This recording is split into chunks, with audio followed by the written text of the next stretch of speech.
Hey, vacationers. Welcome back to another episode of The Flambé. This episode's coming at you a little earlier than usual, as we've got a cruise ship to catch. But I promise that I'll make sure to update you guys with any pressing news that happens in the next few days. So keep an eye out for some YouTube shorts. And don't worry, we have a special episode planned for you next week while we're cruising. Anyway, on today's episode of our cruise and theme park news show, a cruise ship Homeport change, a reminder to make sure you get back to your ship on time, and Disney World hour extensions. All that and more today on Explore Tardy.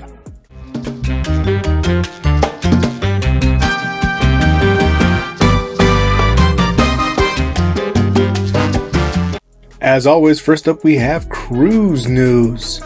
Due to the collapse of the Key Bridge in Baltimore last week, Royal Caribbean has joined Carnival Cruise Line in moving the home port of its Vision of the Seas cruise ship to the Norfolk, Virginia port. The ship will be returning from its current 12-night sailing and conducting 2 additional round-trip cruises from Norfolk before the ship is scheduled to return to the Bahamas for maintenance. For all my drinkers out there, the drink package for ships leaving Norfolk isn't going to kick in until your second day on board, so you'll be paying out of pocket for those embarkation day drinks. Keep that in mind.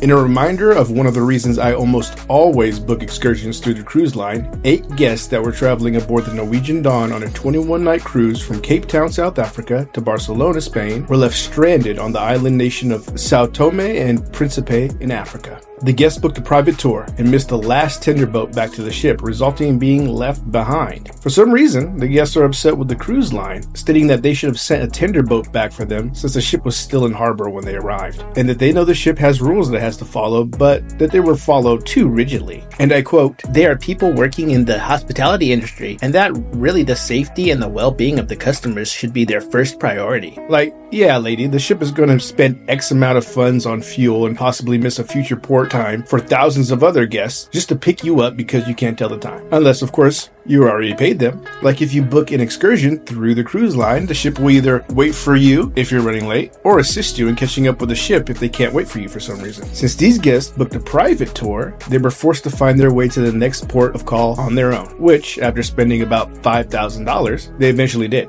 Unfortunately for them, when they arrived to the next scheduled port in Gambia, they were informed that due to weather and low tides, the ship would be unable to dock and would instead remain at sea. This means that the stranded passengers will again need to travel between countries to catch up with the ship. NCL is actually going above and beyond and has committed to reimbursing the wayward travelers for the trip from Gambia to the next port. Reportedly, the group of stragglers has been faced with issues such as some not having international credit cards to pay for things, not having vaccination certificates required to travel through some African countries, and some elderly, pregnant, and disabled among them. All this makes me feel kind of bad for them. But at the same time, I mean, if you can afford a cruise, you can afford a watch, right? I don't know. What do you guys think?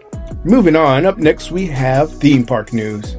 Disney has given us even more new animatronic characters that will be debuting in Tiana's Bayou Adventure. There's Octavia and Pawpaw, the Bobcats, Claude, Bernadette, and Sebastian, the Louisiana Black Bears, and Fina the Gray Fox. These newly revealed creatures will be found on the ride playing Haitian-style rah-rah music. Disney also debuted a new poster for the ride and announced that they will be revealing the final new critters next week. Disney World has extended the hours in its Magic Kingdom, Hollywood Studios, and Animal Kingdom theme parks for the week of April 14th through the 20th. Make sure to check your Disney World app to make sure you're making the most of your days at the park. I know we went over this in a previous episode, but I just wanted to give you guys another reminder. Incredicoaster at Disney's California Adventure is closing for refurbishment from April 8th to 18th, reopening on the 19th. This is one of the major attractions of the park that I know a lot of people look forward to riding, so if this is a must ride for you, make sure that you plan your visit accordingly. 2024 marks the 60th anniversary of the famous studio tour at Universal Studios Hollywood, and of course, Universal is celebrating. The theme park is introducing new studio tour enhancements to provide a whole new experience for guests. One of these changes is allowing guests to exit the tram during the tour. As guests step off the tram, there will be a photo opportunity for them to take part in.